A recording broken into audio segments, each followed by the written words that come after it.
Zavičajni muzej Visoko je jedan od najstarijih muzeja u državi Bosni i Hercegovini i svakako najstariji muzej u Zeničko-Dobojskom kantonu. U svom radu imali smo puno partnera, imamo veoma razvijenu međunarodnu saradnju i evo imamo sada priliku da vam predstavimo prvi put na ovakav način rad Zavičajnog muzeja Visoko i naših partnera iz Italije, na jedan, neću reći populistički, na jedan potpuno novi način realizaciju projekta i rezultate tog projekta. Inače, partneri iz Italije su već drugu godinu naši partneri. Kolege, prošle godine je bio Čajengrad, a ove godine je bilo nekoliko lokacija u Visokom. Dakako, da koristim priliku da čestitam našim partnerima, na čelu sa gospodinom Ricardom, da čestitam kolegama iz muzeja koji su puno doprinijeli da ovaj projekat ima formu i uspješan kraj i vjerujemo da će se ova saradnja nastaviti sa ozbiljnim, pod navodnim znacima ozbiljnim projektima i da je ove 2 godine pozitivnog iskustva će doprinijeti da se i neki drugi koji rade na području opštine Visoko uozbilje, da ozbiljno shvate državu Bosnu i Hercegovinu, da ozbiljno shvate zakone države Bosne i Hercegovine kao kolege iz Archives International Researcha, ali je važno istaći da su ovo partneri koji poštuju našu zemlju, koji poštuju naše zakone i koji rade potpuno u skladu sa normama muzeologije, odnosno zaštite kulturnog nasljeđa. Hvala vam svima. Welcome to all of you to the presentation of the results for this year's project of a survey of Visoko landscape. Dobrodošli svi na prezentaciju istraživačkih rezultata istraživanja u dolini Visoko. First of all, we would like to thank a lot Director Professor Hodović and all the colleagues at the Zavičajni muzej for helping us in the preparation during the work and for hosting this presentation. Prije svega htio bih se zahvaliti gospodinu Hodoviću, direktoru muzeja, kao i cijelom osoblju Zavičajnog muzeja Visoko u pomoći u preparaciji, u pripremi ove prezentacije, kao i u realizaciji cjelokupnog projekta. What you see here today in these 2 rooms is an example of the results. This is a preliminary, obviously, a preliminary show display of what we have. Ovo što vidite u ove 2 prostorije jesu rezultati, preliminarni rezultati onoga što će kasnije uslijediti u izvještaju konačno. The type of work that we conducted here is being selected for every single site. Vrsta radova koji se radili su bili selekcionisani za svaku od lokacija. The location on which we worked was 10. Radili smo na 10 lokacija. And on that wall you can see where they are and the maps for each Na mapi site. možete vidjeti gdje se one nalaze. The type of work that we conducted was, first of all, of historical research on the books. Prvo što smo uradili za svaku lokaciju jeste da smo istražili historijske knjige. Then on the site we started clearing each single location. Onda na svakom od sajtova smo očistili te lokacije od vegetacije. So that those also could be visitable later on. Tako da svaka od njih može dalje biti posjećena. And then it starts getting more technical. A dalje stvari postaju više ovako tehničke prirode. With GPS pointing, sa GPS navođenjem, planimetrijom, geoscanning, geoskaniranje, and all that comes with the accumulation of data for further publications.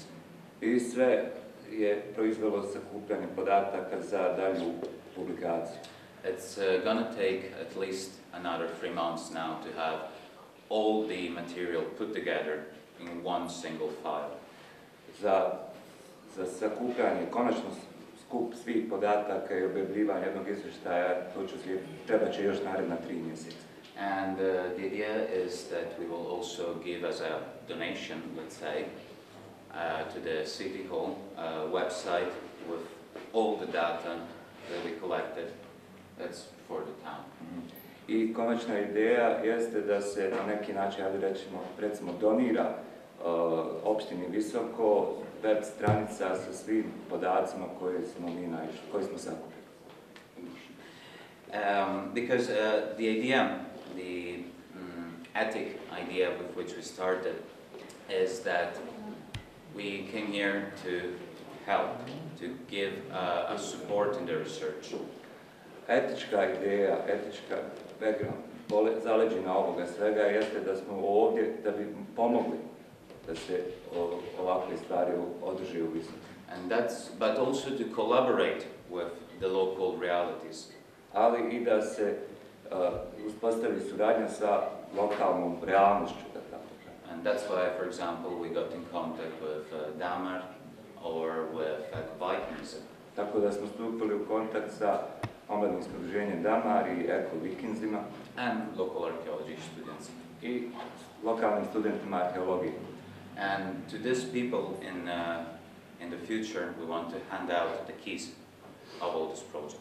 I navedenim ljudima želimo predati pod znacima navoda ključeve ovog projekta. So I'll start showing you a bit around, okay, what there is. Tako, evo jedan mali, da vas provedem malo. Evo samo trenutak, molim vas, pa pošto ćemo hoditi. Koristim priliku da pozdravim sve vas ponovo i nekoliko nama veoma važnih dama koje prate naš radio. Svakako da pozdravljamo posebno našu dragu načelnicu, našu dragu predsjedavajuću opštinskog vijeća i meni posebno danas dragog gosta, nama dragu direktoricu muzeja Zavičajnog iz Travnika. Molim vas da ih pozdravimo. As I said, you have the locations there on this wall. Kao što rekao, na ovom vidu su mapirane lokacije. The main thing you can see is obviously a topographic scale of all the locations. Glavna stvar što možete vidjeti jeste topografski prikaz lokacija. And the research went both on field, on books, on toponyms of the area in order to find. Bibliografsko istraživanje se vodilo i način na koji se istraživali toponimi, na koji način te oblasti dobile imena. So, a quick overview of what we've got here. Okay, then you can have a look by yourself. Pregled svega što je ovdje postavljeno. So the first site is actually here. It's Bedem, probably the most interesting site we've worked on. Prva lokacija se nalazi ovdje, pitanje je Bedem i vjerovatno najzanimljivija lokacija u kojoj smo radili. You can see the generical historical information. Možete vidjeti prikupljene istorijske informacije. And the interesting thing is that we started off researching the main tower, which is on the south side. Interesantna stvar je da smo počeli istraživati južni, tornje koji se nalazi na južnoj strani. But then surveying the whole area, this plateau of this hill. Potom smo pregledali ostalo područje. Interesting thing is that we were hearing from the books and from locals that there was some sort of dungeon, a prison under. Također interesantna je stvar da smo saznali od lokalaca i iz knjiga da je tu svojevremeno bila neka vrsta zatvora sa tamnicama. And with the geoscanner we actually found it. I sa skeniranjem tog područja našli smo te prostorije. These results will be presented later on. Ovo će isto biti prezentirano kasnije, naravno. Then we have Stari Grad. Potom slijedi lokacija Stari Grad. I don't think it needs much of an historical introduction. Mislim da nema neke posebne potrebe za detaljno istorijsko predstavljanje. But it's important to say it was the capital town. Ali mislim da je važno reći da je to u pitanju glavni grad. And there, well, King Philip. I naravno kralj Philip. The main work we conducted was to clear the site, to clean it up from the vegetation. Glavni poslovi se vršili na čišćenju vegetacije. Insert new information panels. I postavljanje infopanela. And an interesting feature that we found was 20 meters from the top on the northeast corner of the Visočice. Interesantna stvar što smo našli jeste na sjevero-istočnoj strani brda Visočica. That one single long wall goes all the way down for more than 100 meters. Da, jedna od zidina ide prema dole u dolinu čitavih 100 metara. And with the metal detector we found a lot of what you see here now presented. I pomoću metal detektora pronašli smo mnogo ovoga što vi vidite od artefakata. Move on to the three sites that we put together in one place because they're very similar. Ono što slijedi jesu tri lokacije skupljene na jednom mjestu gdje se izlažu, zato što su jako slične jednom. These are Spilje, Krstac and Vis. To su Spilje, Krstac i Vis. They're very similar because what we found was presence of Roman fortifications. Ono što im je zajedničko jeste da svako od njih svojevremeno nalazila rimsko utvrđenje. Confirmed by Roman coins found on site. Što potvrđuju rimski novčići pronađeni na lokaciji. Mixed, and that is the strange part of the story. Ono što je pored toga još pronađe da je na neki način pomiješano. With Neolithic ceramic. Također se pronađena keramika iz neolitskog perioda. Which tells us that the sites have been in use on a prolongated period. Što nam govori da je ova lokacija korištena u mnogo dužem vremenskom periodu. The quantity of ceramic from different periods is really a lot. What we are here shows just a small quantity, and now it's all being catalogued and will be given to the museum. Količine keramike je stvarno velike, ono što ovdje pokazano jeste samo dio toga, a sveukupni nalazi će kasnije biti predati muzeju. Person, we have stečaks on this side. Nadalje imamo stečke na ovoj lokaciji. This is the necropola Stečaka Gorani. Riječ je o nekropoli Stečaka Gorani. And it's probably the site that came out the best to see, to visit, and we hope we will visit. I vjerovatno je riječ o lokaciji koja je ponajbolja za dalju posjet, koja je na taj način sada uređena. And we hope actually that in some time in the future it will become a national monument. Polažemo nade da će u budućnosti Goran postati nacionalni spomenik.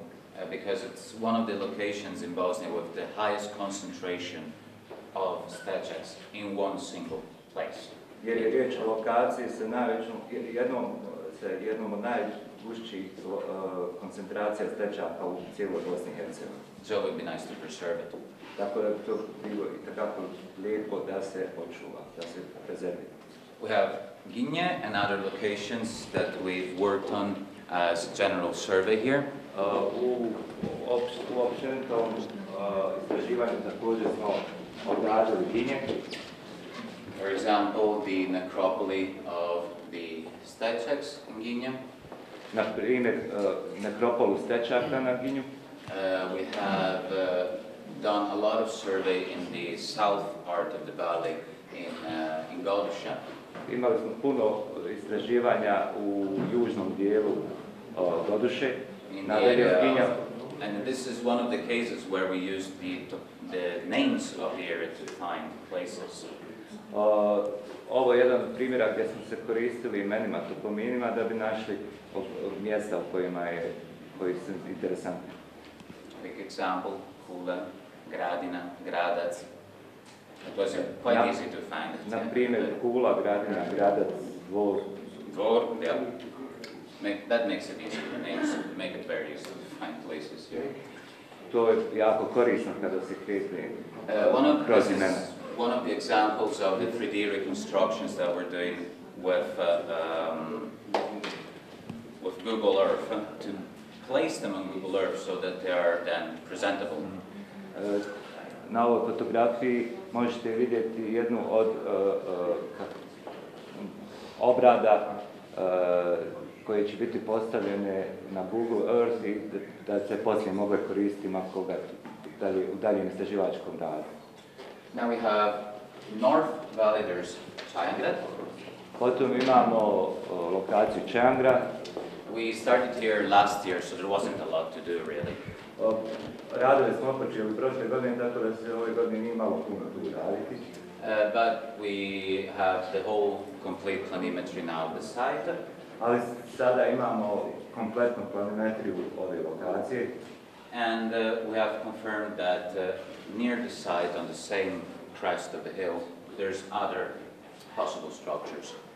I prilično smo sigurni da na suprotnoj strani, is it west side? West side. West side. Na zapadnoj strani postoji također struktura kao i na istočnoj. Interesting to notice also is the Stečak cemetery that there is at the bottom of the hill, where the Nespine tablets, small reconstruction. Također je interesantno da u dolini ispod Čeangrada postoji nekoliko stečaka na istom mjestu gdje je svojevremeno nađena Nespinova ploča. You can see the big reconstruction down in the Lapidarian Museum.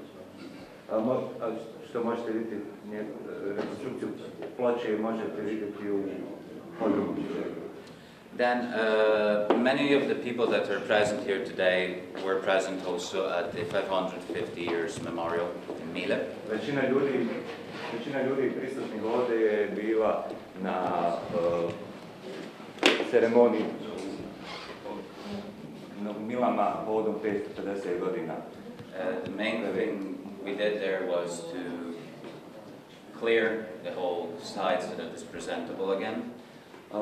Glavni cilj rada Milama je bilo čišćenje lokacije za izgleda reprezentativno. And this is also one of the places where we put the new info panel for who comes and visit. I ovo je jedno mjesto gdje smo stavili novi info panel, tako da posjetioci mogu znati o čemu je riječ. I would like to show you now the video. We could make it start from the beginning, okay? Sada volio da vam kažem video. I'll just go very, very briefly with this. Well, this is just a preliminary presentation of the documentary that we're making.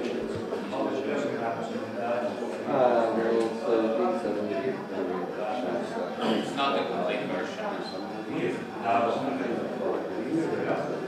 We did a complete photographic and video collection of data also.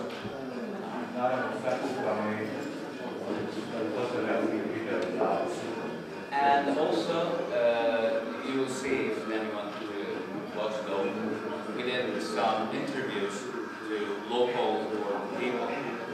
For example, to the imam. Dio istraživanja se vodio na način da se intervjuisali lokalni pojedinci, na primjer su imali više najstariji imam Bosne i Hercegovine. We interviewed local historians and students. Intervjuisali smo lokalne historičare i studente. In order to collect also a lot of data from ethnological point of view. Yeah, also like data from historical and ethnological point of view.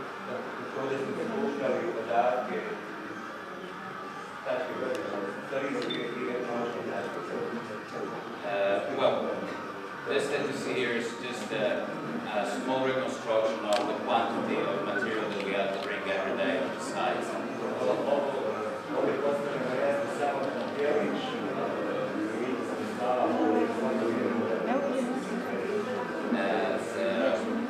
We did this basically because very often we understood that people are like, what are these guys doing here? Like, what are they bringing up with them? What are they doing? And this is what we do.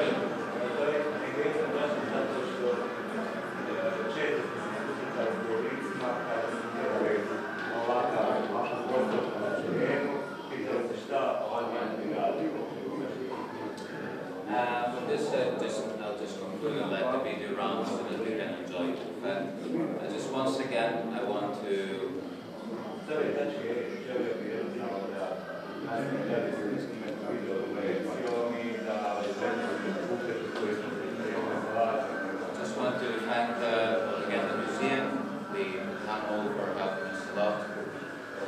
htio se još jednom zahvaliti muzeju kao i opštini Visoko na pomoći